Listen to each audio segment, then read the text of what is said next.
Thanks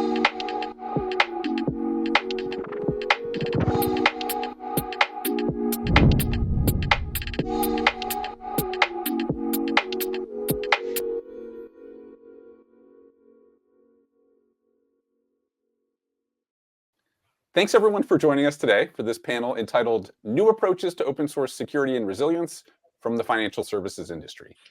So let me start by providing a little context on why we assembled this particular group of folks here today. In my experience working on open source for many moons now, over the last couple of decades, I've personally witnessed time and again where the financial services industry has been a lead user and an innovator, leading the adoption of open source and also investing in open source and participating as really active citizens of the open source community. You know, I think of examples like the early adoption of Linux in the enterprise that was led by many financial services actors going back to the early 2000s, and many examples of now financial industry specific projects or financial services industry born projects, many of which reside under the Finos umbrella. And we have some folks from Finos here today to share their perspectives with us. So what I thought would be really interesting to get after in the context of Upstream this year is starting to talk about the theme that we have around unusual ideas to solve the usual problems. And you know, the problems that we are focusing on across the many sessions today, principally around security and resilience. And so I thought it'd be really, really helpful to gather some of the leading voices in the financial services industry focused on open source to exchange views and share some of the early signals and early learnings to make that the financial services is using to make its open source software more secure and more resilient. So I'm hoping that we'll all learn some things. I know I'll learn some things from our group that we have assembled today. And so with that, let's start with some intros. Maybe Tasha, I'll invite you to introduce yourself first. Thank you. Yes, Tasha Ellison. I'm a strategic advisor at Finos. My 25 plus year career has all been in financial services and technology, starting at a fintech developing risk management software for banks, then working in a bank, both from back office all the way through front office, and then some consulting, and finally with the Open Source Foundation, which I think is where my true passion lies, having seen so much duplicative software be built across my career. Fantastic. Gab, you want to introduce yourself as well and maybe tell us a little bit more about Finos as well? Absolutely. Well, thanks for having me here, Donald, together with my other the other panelists. Yeah, I'm Gabriele Columbro. I'm the executive director of Finos, and most recently also general manager of Linux Foundation Europe. Finos is a part of the Linux Foundation Federation of Foundations, let's say. Of course, we are very much, as Finos, FinTech Open Source Foundation, very much focused vertically on enabling and providing a safe space for financial services to collaborate on open source. I think, as you said before, Donald, financial services has been actually a long-time adopter of open source. And certainly there's been pockets where you've seen a contribution upstream from this industry. But that has strongly accelerated in the last 10 years. You know, I want to take some credit for it. Certainly Finos has done a lot of work in enabling the industry to feel more comfortable and have a sort of a broader strategic understanding of what you can achieve with open source. But it's also, in a way, a foregone conclusion. It's a very high, tech-centric industry, that massive development workforces, like every other tech sort of company. Sooner or later, they will have to embrace open source. And so we're very excited to work with over 80 companies across sort of the whole value chain of financial service, buy side, sell side, credit card companies, and of course, technology vendors that really are interested in collaborating in the open with financial institutions. So thanks for having me here. Happy to share some of our learnings. Glad to have you. And John Mark, you want to introduce yourself? Greetings. Hi, I'm John Mark Walker. I run the Open Source Program Office here at Fannie Mae. And I've been in open source circles for, gosh, 25 plus years now. Just did the math there. Got my start in a lot of startups, a lot of commercial open source startups. And then about halfway through my career, I started working for bigger companies where a central question emerged for me, which was, why are all the open source spaces filled with tech vendors and not so much tech users? And I think a big part of that is a lot of big companies, or everyone is using open source, because how do we kind of flip the bit a little bit and help end user companies become more open source influencers and developers and maintainers? And I think hopefully that is a nice segue into some of the topics we'll be covering today. It absolutely is. So glad to have you all. And just a brief introduction on myself. I'm Donald Fisher, one of the co-founders and CEO here at Tidelift, and we're facilitating Upstream and helping to pull together great thought leaders and great minds like this to talk about these issues. So yeah, let's dive right into it. Maybe as a starting point, I would note that over the last several years, we've seen an increasing number of threats, some new kinds of threats that are challenging open source software security and the open source software supply chain.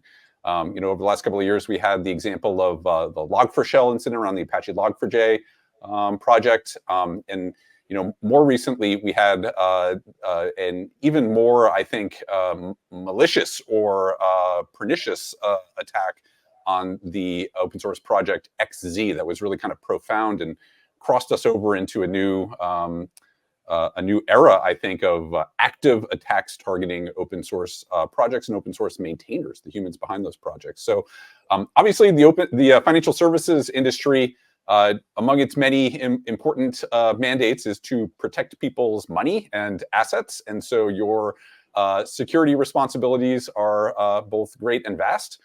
So I'm curious, how are you all processing this? What's new? Maybe John Mark, I'd love to start with you and ask, what's changed in terms of your approach or your organization's approach to open source security in the wake of these, kind of ongoing and escalating events? Oh, sure. Put me on the hot seat. So the first thing I want to point out is that the only reason we know about what happened with XZ is because it's open source. And people tend to forget that. And because it's open and transparent, it's easy to focus on the things that you see versus the things that you don't see. So I just want to point out that we know it happened and we were able to avert a tragedy because we had access, to the full transparency that comes with open source maintenance. So I just wanted to make sure we all understood that. In terms of how has our approach changed? Really, for the last few years, going back, I think honestly the biggest kind of bomb that went off in the open source space was starting with the Equifax issue back in 2017. That was kind of the one that set off all the alarm bells and set us on the path of, okay, we have to be better about inventory control, about vulnerability management, about all these things that go with supply chain security, and looking at what are the processes that we can use what are the processes that are used to create the software that we all depend on, and then how can we improve those processes and secure them a bit more. So when you look at things like Log4Shell and even XZ, all it does is confirm what we were already thinking over the last few years, which was, we need to put processes in place that help us control for some of these incidents, as they happen or even before they happen. Our, emphasis right now is how do we prevent things? How do we be as proactive as possible? Because we don't want to, we don't want to be on the receiving end. We don't want to be playing whack-a-mole with all these different security vulnerabilities as they come in. We want to be on the forefront so that we're on the front foot so that we avoid those issues, before they ever even hit our infrastructure. And so it's really all about being more proactive about what software we use. How do we build in the practice of our developers being more cognizant of the versions of things that they're using, and making sure that they build into their practice the process of regular upgrades, just making sure their stacks are up to date and they're using recommended versions. So for us, it's really all about version management, inventory, and then to some extent, how can we as a company play a role in improving the open source projects that we depend on? How can we make sure that our contribution process helps us to help the critical open source projects that we depend on, and how do we kind of spread the word and get more companies thinking along the same line, so that we become a truly bi-directional open source member of the open source community instead of just users. So. Fantastic, yeah, and I think that's awesome, because that's sort of a view from within one organization. Maybe I'll open up to Gab and Tasha. You have a different perspective that's a little bit broader across the Finos member companies and an industry-wide starting vantage point. So, what do you see happening at that level, or sort of overall industry trends responding to some of these new challenges to open source software supply chain security? I will share quickly before Gab can jump in that we run a survey on the state of open source and financial services. This is the 4th year that we're running it. And one of the questions that we ask about we ask about consumption, contribution, what are the challenges? And one of the challenges that to consumption is identifying security vulnerabilities, addressing security. And it's interesting to me that in 2021, 25% of respondents identified that as a major challenge. And in 2023, 56% of respondents identified this as a really big challenge. So I think what that shows us is that we've always known it's been an issue, but as the industry gets more mature, they realize really how important it is to address. And so I would say that, Gab mentioned that financial services has been longtime consumers, but not necessarily the best consumers, and certainly not necessarily the best contributors. I know we'll get to that too, where we're seeing real progress on both fronts. And so I think some of that maturity that we're seeing in the industry is highlighting now these bigger issues that they're really concerned about addressing. Bring in the data. I love it. That's helpful to ground the conversation. Gab, any perspective on this one from you? Yeah, even better now that we have the data. So now I can actually, do the talking. Nice. But kidding aside, I couldn't agree more with what Tasha and John Mark said. And I'm glad that you brought up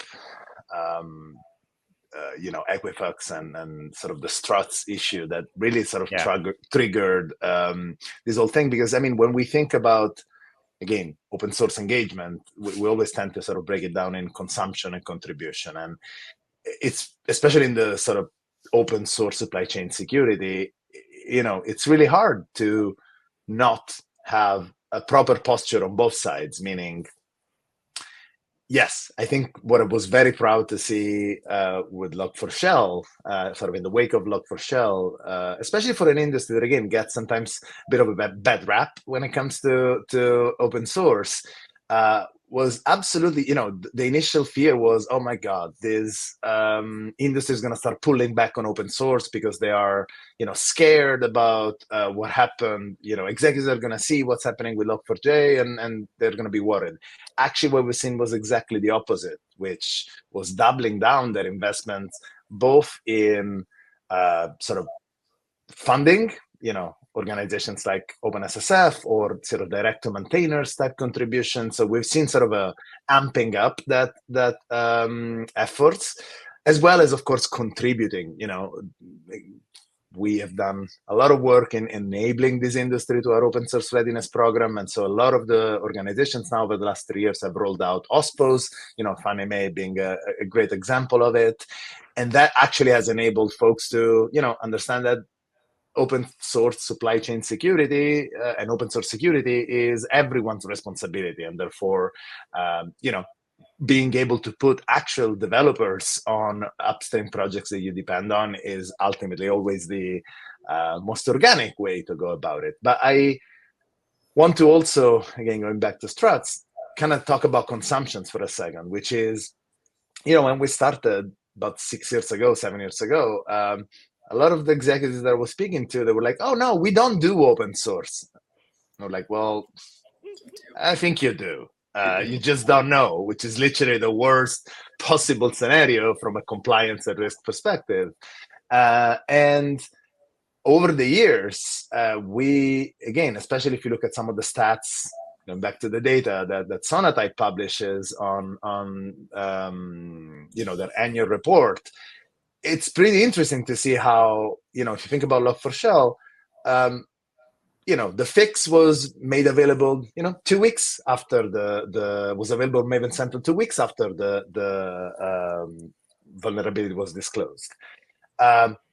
3 years later, 2 years later, there's about still 35% of downloads that is sort of the unpatched version of Log4Shell, which tells me that, again, certainly contribution and funding and maintainer health is something that we need to continue to work on, but also, we still are not really updating the dependencies in sort of a fast enough fashion. There's no probably the right incentive inside these organizations. Quick closing, these are general stats. If you look at financial services, and that's where I prop up our members, actually about 90%, 95% fixed or consumed the new version right after the fix was released. So a lot of information here, but just to say that I'm glad to see that financial services is actually doubling down on open source in the wake of these issues. Absolutely, and I take your points around there's kind of a joint responsibility in this partnership between the upstream developers, the development that happens in the community, and then the downstream consumption, responsible consumption. Although obviously challenging to process all of this as the volumes escalate and all these alarm bells are ringing nonstop. It's a challenging task to get after, which maybe is a good segue into next topic. And I'd love to throw this one open to all of our panelists. Our organizing principle for our organizing theme for Upstream this year is unusual ideas to solve the usual problems. And a good example of familiar problems is the health and resilience, security of the open source projects that we rely on. So that's familiar, and boy, we haven't licked it yet. I've noticed, if anything, it's getting more challenging because we're using this stuff more. So I'm curious if any of you are tracking, or I know in some cases you're leading or introducing new approaches into the mix where either the financial services industry is collaborating around joint efforts, or just leading overall commercial organizations because of the acute responsibility and presence of financial services in the economy. So new approaches that y'all are tracking, introducing, driving, advocating, or maybe criticizing to address these familiar problems. I can do all those things. There are lots of things to criticize, but I'll limit that part of it and focus on the positive. But I got to give credit to Tasha and Gab for putting together kind of the venue that financial services companies like us can come together and actually get some things done. One of the things we've done in the past year is we've created a working group around supply chain security. And one of the issues that's come up is around the metadata. How do we better use metadata to help us determine relative risk or health of the different applications that we're using and building internally?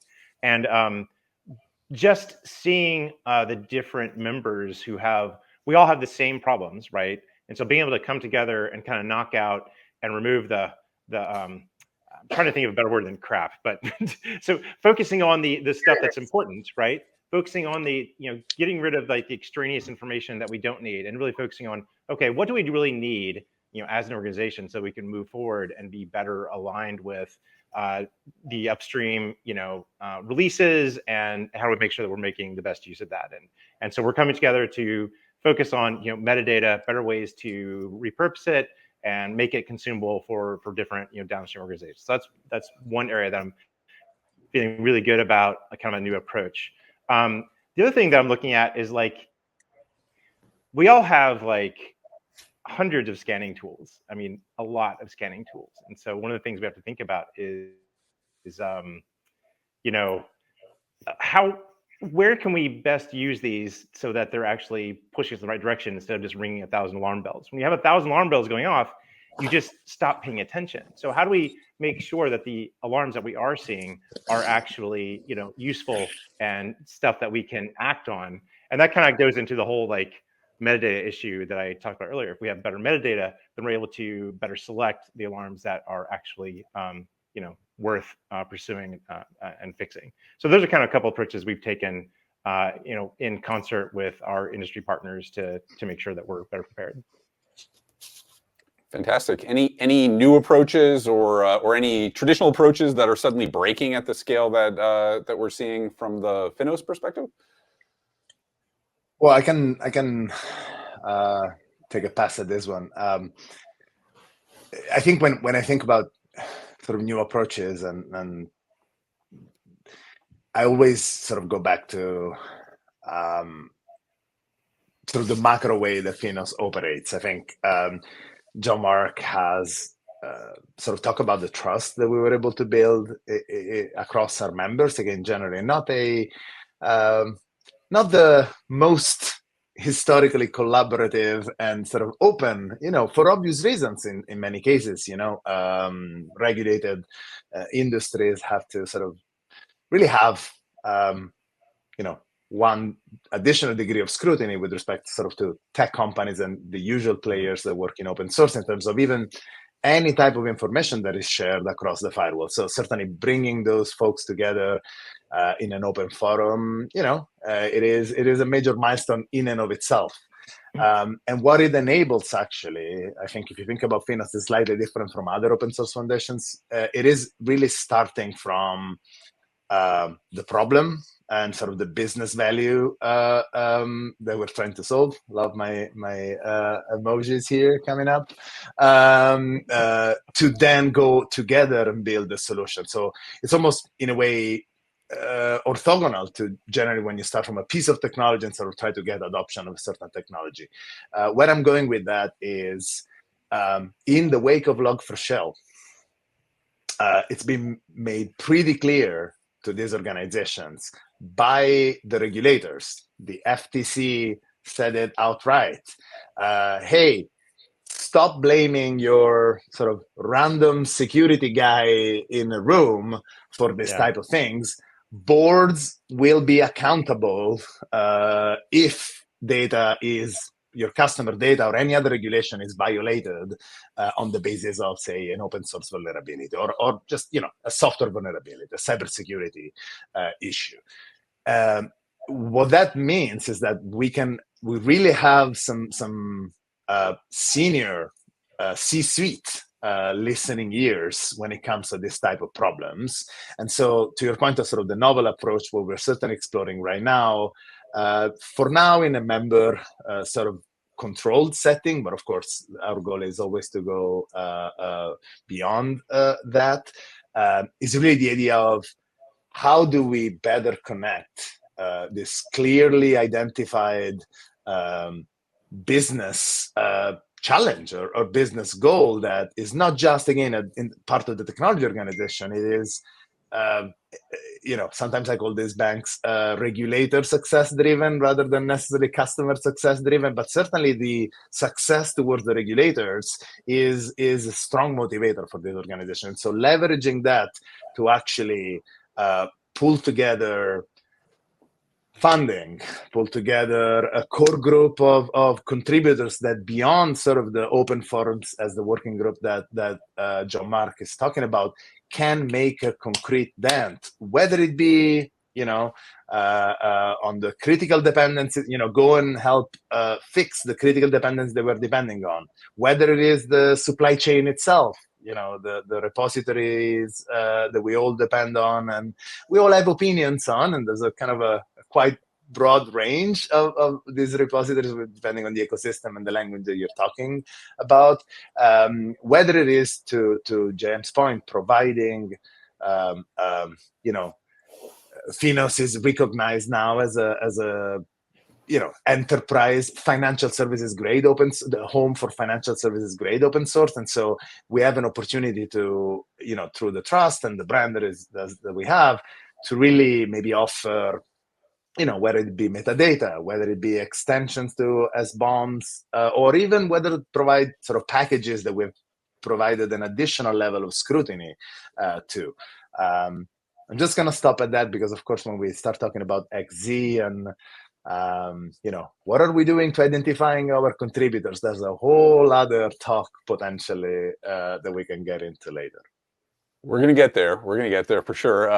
It's coming up next. But before we do, I'm curious to get your collective perspective on just kind of double clicking on that, like that regulator or regulation kind of angle, because I think that we've observed that that's broadly applicable across industries. For example, over the last year or two after Log4Shell, we've seen on the U.S. government side, new requirements like arising from the Executive Order 14028, specifically first binding on suppliers to the U.S. government, which I suppose many financial services companies or the financial services industry certainly is, in terms of some of the things you mentioned, Gab, software bills of material, attesting to secure software development practices, also tracking emerging and advancing conversation around changing the nature of software cybersecurity liability. I mean, we're also familiar with clicking through these license agreements where all caps at the top of it. It's like no warranties expressed or implied. If it breaks, you keep both pieces, and that's not the way that the pharmaceutical industry works. It's not the way the automotive industry works. And if the National Cybersecurity Strategy published last year is to be believed, it's not the way the software industry is going to work for much longer, right? So we observe all that happening in the broad, across industries. And then, you mentioned a couple of regulators. I'm tracking FINRA, SEC, FTC. There's state level regulators, New York State and other state level. So what's the nature of? I'm very curious. What's the nature of that conversation? Or any of these sort of closest to the bow of the ship when it comes to financial services member companies or your peers in the industry? Like, which ones are the most pressing, and maybe which ones are the most profound or important in the long term? I do want to give a shout out to CISA for their, their important work to require vendors to disclose. No, seriously, you're going to have to disclose your open source components and what version. So I think you may have touched on that, but I want to clarify that. Yeah, that's the U.S. Cybersecurity Infrastructure yes, Security Agency. Yep. Correct. I don't know, Tasha, if you want to chime in, or I can. I will, and then you can maybe jump in with some more specifics. I think, I mean, regulation's not new to financial services. They're super highly regulated. It's taken us a long time to even get some of them to be able to chat on collaborative platforms related to open source. So, there's the small hurdles and the big hurdles. There's trade reporting. But even before that, they've always been regulated in terms of their software development lifecycle processes. So really, it's adding just more layers to their existing, the rigor that they already have, regular audits as well in terms of all of those processes. But I think, going back to also that recognition of, what Gab was mentioning as well, tracking all of your consumption, and so that it all really ties together. And I think there obviously are going to be specific regulations that come out. And whether they come out in the US or in Europe, they tend to, because we have so many global organizations in financial services, you pretty much have to meet them all. And so, trying to identify a superset is probably your best goal, and then adopting those best practices across the board. I think it's going to be a continued challenge, and I think that's where the collaboration is really essential. So identifying a playbook that works within financial services, and also feeding that back to regulators before new regulations are getting implemented, so that it definitely can work for financial services without being additionally onerous. Because of course, if it's too onerous, you can't implement the things that you really need to implement, and then nobody wins. So I think it's just going to continue to be hard, but collaboration is certainly one of the ways that can reduce some of the burden. Harmonization, I think, is part of the buzzword there, right? Like instead of having 10 different slightly divergent standards, how can we get as much impact from one unified framing? John Mark, sorry to get you off. Sorry, yeah, no worries. I was going to say that just having the weight of these declarations from various regulatory agencies really puts the wind in our sails when we talk about end user companies that need leverage when dealing with vendors. It helps a lot, because in the past, say a few years ago, when we tried to have these discussions with technology providers, they didn't go anywhere because there was no, they were like, why should I do that? Whereas now we're getting to the point where, oh, well, I can point to that, and that's why you should, comply. So it's becoming a much different conversation now, a much more fruitful conversation. I'm looking forward to see where this goes. So. I have so many opinions on this, but I'll keep it. Can I give you a specific short. prompt? Actually, picking up on something Tasha mentioned is I talked about a bunch of U.S. centric regulations, but Tasha mentioned Europe there, and I notice on your little description here it says GM of not just Finos but Linux Foundation Europe. So what's the European perspective, including overlapping with the financial services perspective? How open you want me to be here? No, but that's up to you. But we like it spicy. Yeah, it's pretty spicy question. Yeah, so I was actually gonna go there. I will get there, but I just want to say I think you guys have touched on it. Until a few years ago, or even in the last couple of years, there was a big gap between sort of technology, largely unregulated organizations, and instead sort of those regulated industries that had already very stringent requirements, both on sort of business level regulation, trade, and sort of specific to their business, as well as sort of tech regulation. Think about again how even the CI/CD and what they put in production, who can touch production, cloud and sort of data sovereignty and sort of much more stringent sort of requirements in that area.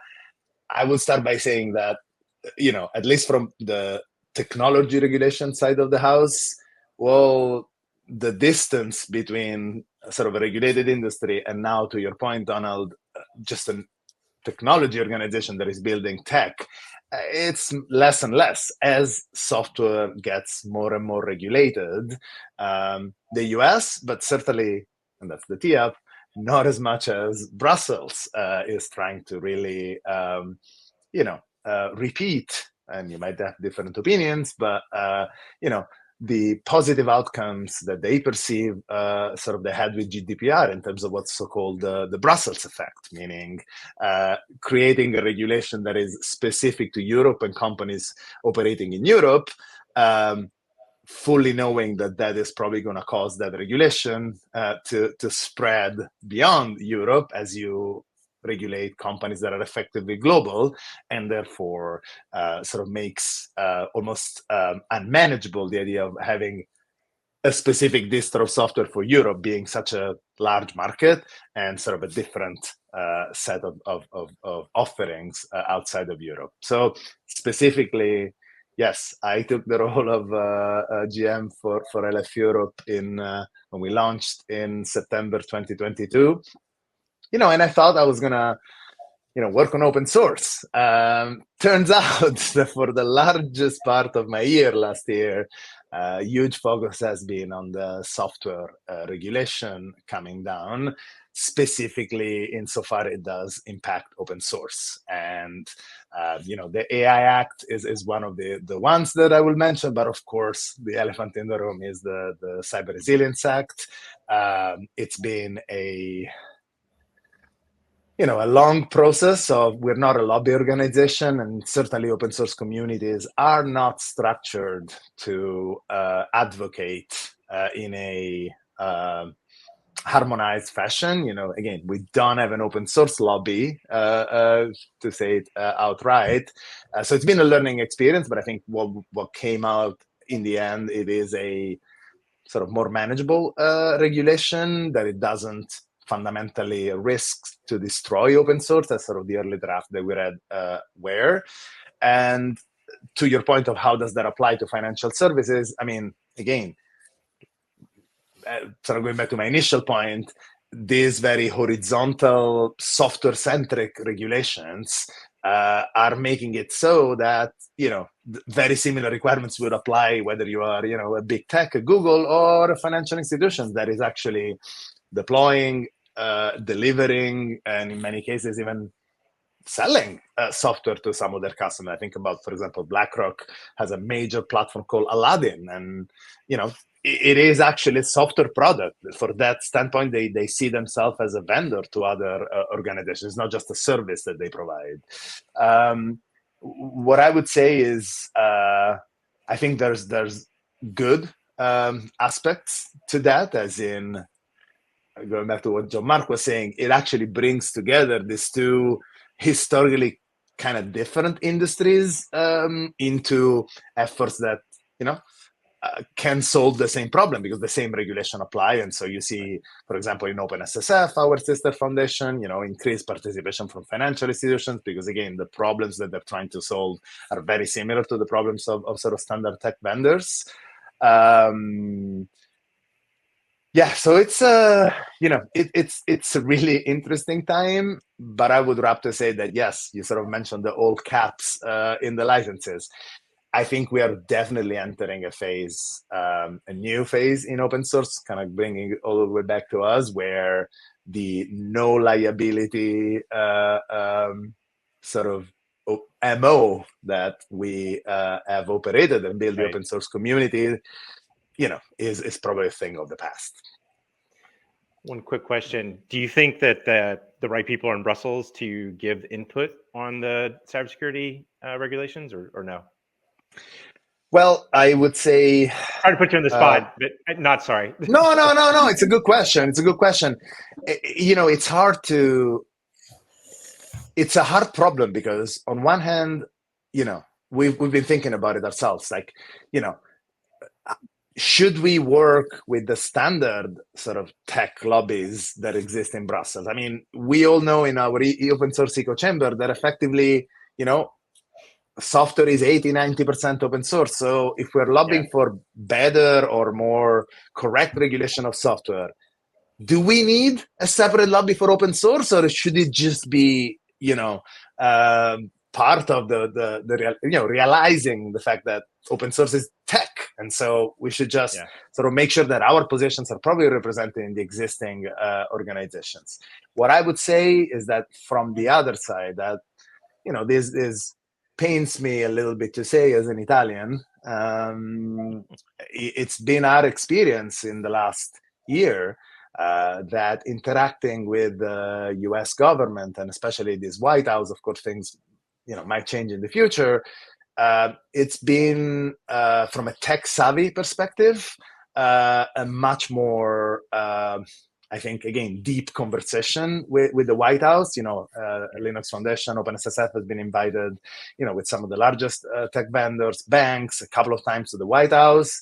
I think there is certainly a deeper understanding of the fabric of open source communities. I would say part of the Cyber Resilience Act sort of advocacy last year was really have them understand what role foundations play into this. And it's not just self-serving, but it's really, if you don't understand what foundation roles play and you put massive burdens on these foundations, there is a fundamental risk that the whole system will crumble, especially for the most critical, sort of systemically important open source projects, which are the ones that indeed you are trying to protect your critical infrastructure for. So I would say, again, I think we have learned a lot as open source community. I think the EU has learned a lot. In fact, foundations have been recognized now for the first time in law as open source stewards in the Cyber Resilience Act. But there's so much more that I think on both sides we need to learn. I'll pick up on your cue there around the fabric of the open source community, and we referenced recent events around the XZ project a couple times already in our conversation today. So I'd love to dig in on that a little bit here.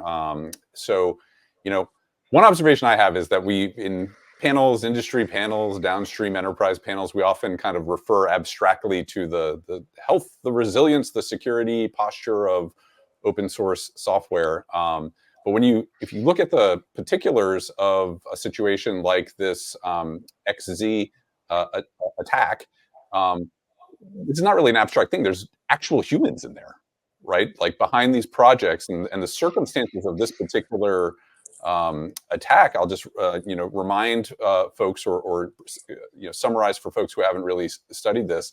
This was an attack on a person, not an attack on a API or a code base, right? I mean, this was and the specific situation was that you had here a essentially solo maintainer of a project actually asking for help and expressing the overwhelm that comes with ending up as the accidental success of an open source project that's widely depended on.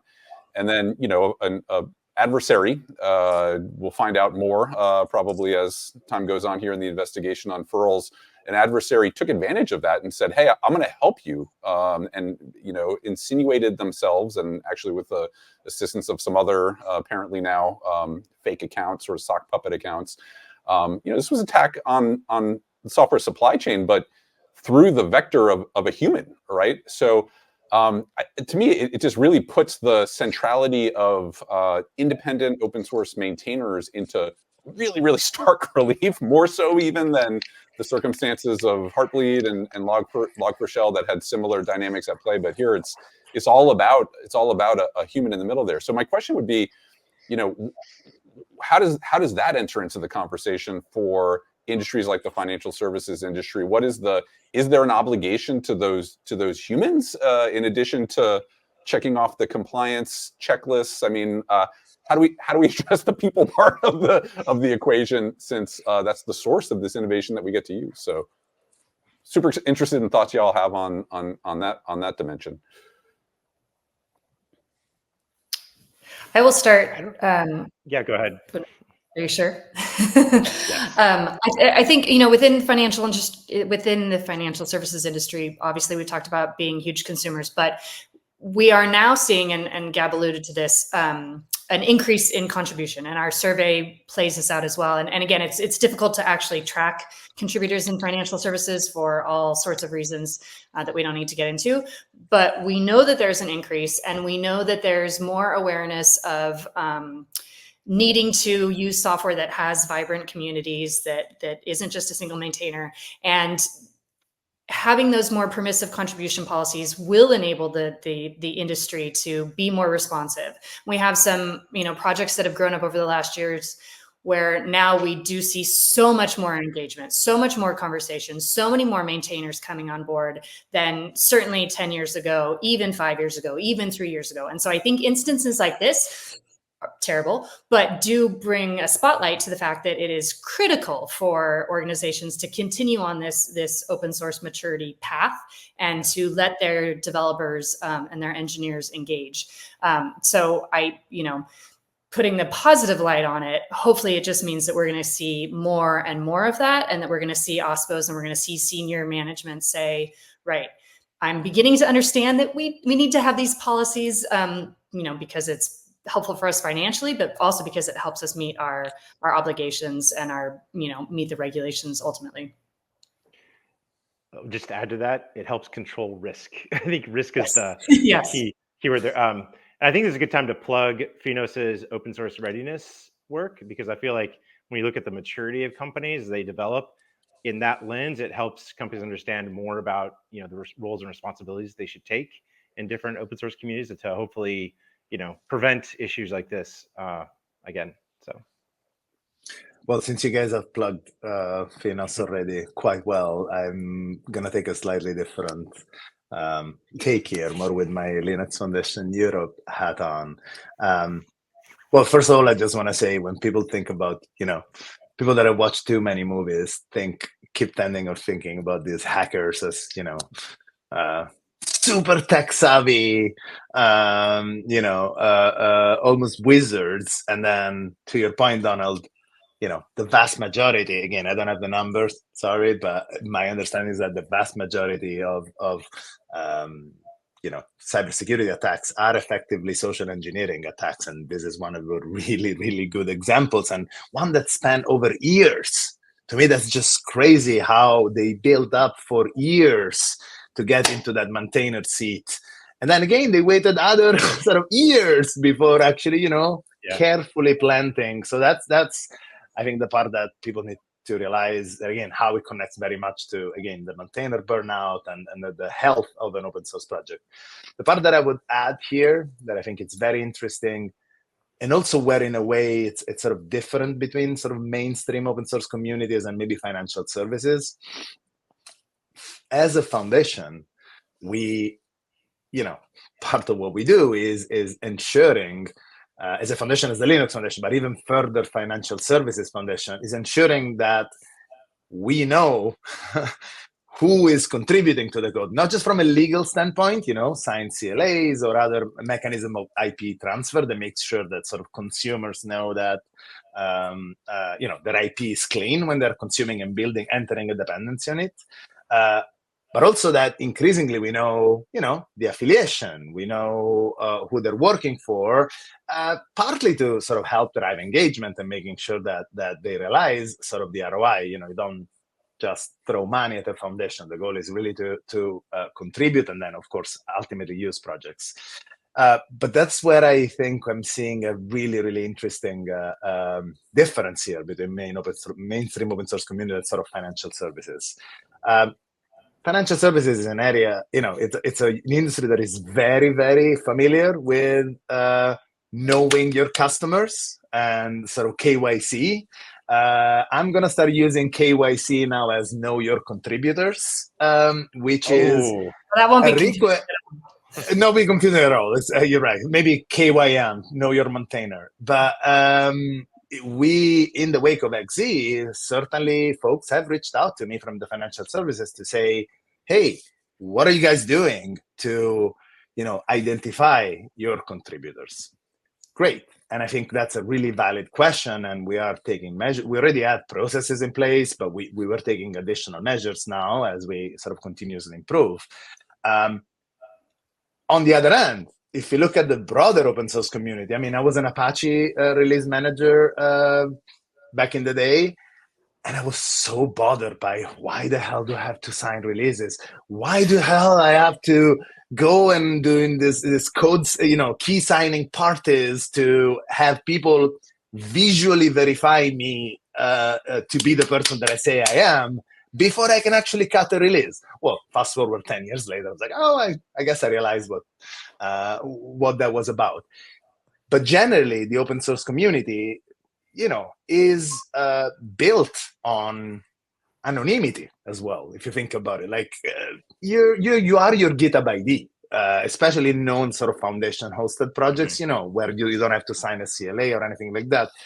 People value very much their sort of online pseudonym rather than sort of their government ID. And so I'm starting to see a little bit of friction brewing there, where financial service institutions consuming open source are very keen on having a very clear identification of their developer, of the maintainers and contributors of the projects that they depend on.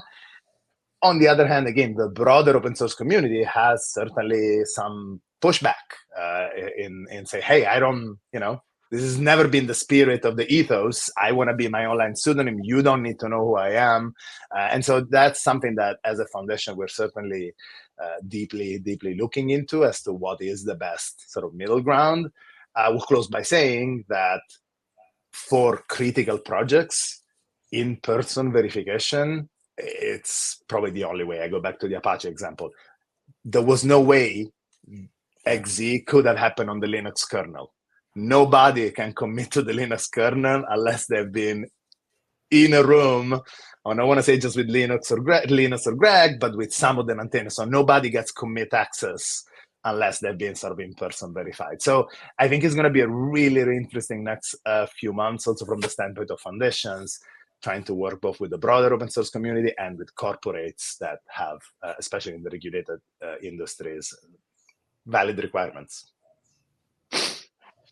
Love the perspective. KYM, Know your main Can channel. we- You heard it here first. That's an unusual idea to solve the usual problem. So well in keeping with our overarching theme here at Upstream today. And In summary, John Mark, in summary, don't you know who I am? Summarize it. Sorry, anyway, yes. don't you know? Right. Don't you know? Well, That's very Wall Street. ending on a financial services vibe. Let me just conclude by saying thank you to each of you. Thank you, Tasha. Thank you, Gab, and thank you, John Mark, for joining us and contributing your perspectives here. And I think I learned some new things. We broached some new ideas.